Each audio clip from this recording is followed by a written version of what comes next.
Chair. John O'Nolan. Thank you, Mr Chair. I just rise to take a brief call at this committee stage of this bill, and I just want to, I guess, from my perspective, re-emphasise what a balanced, sensible approach that this bill is taking. We've heard some contributions already at this stage, sort of implying that perhaps the lead-in times for some of the provisions here are too long. But I just want to remind the House that in some of these aspects that are being brought in for smoke alarms, for example, which we know will save lives of people in New Zealand. We know statistically about people who have been dying in house fires where there have not been smoke alarms installed in rental premises. Immediate action is being taken. At the moment, what are we talking? We're in May now. By the time this bill goes through, 1st of July this year, it's going to be mandatory for households, rental households, to have smoke alarms, and that is, I think, appropriate timing because we know that there are immediate effects and immediate benefits that can be done. But also, Mr Chair, of course, it is realistic for a landlord to be able to have those checks in place to ensure that those smoke alarms are going to be in place by 1 July. It's a relatively low cost thing that can be done and easily organised, and so of course we should ensure that that is put in place immediately.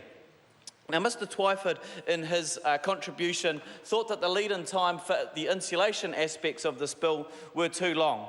Well, Mr Chair, it's a little bit more complex when you're looking at insulation requirements than it is for smoke alarms.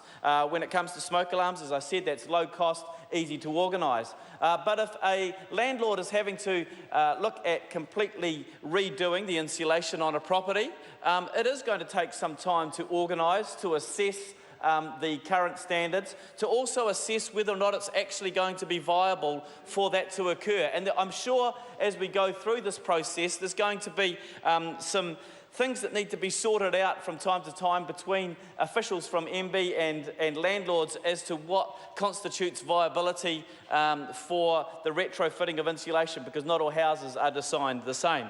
And so we're going to need a significant lead-in time to ensure that this occurs, and also to ensure that landlords have put aside appropriate financial provision to enable them to do this.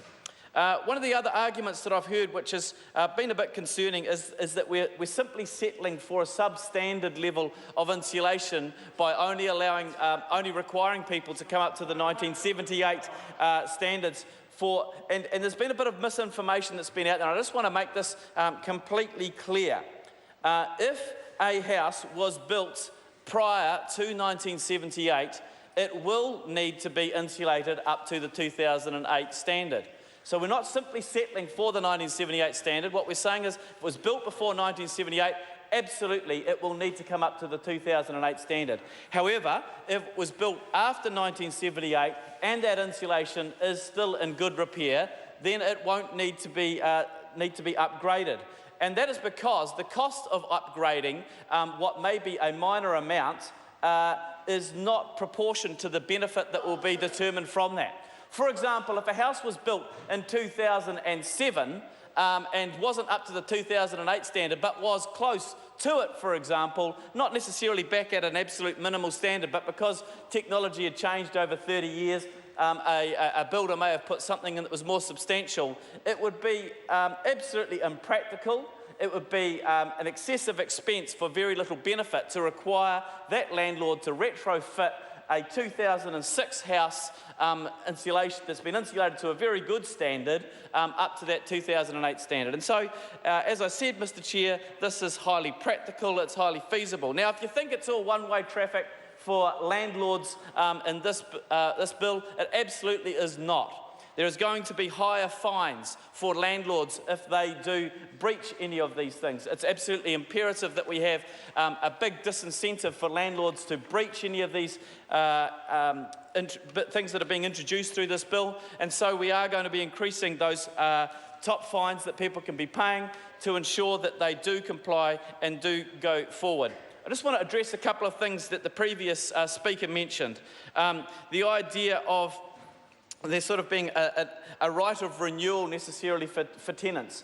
Well, I can tell you I've yet to meet a landlord yet who had good tenants in place who, if they wanted to continue, would suddenly just terminate them at the end of their fixed term. If there are good tenants in place, they've got nothing to fear. Thank you, Mr Chair. Mr Chair. Lewis Wall. Thank you, Mr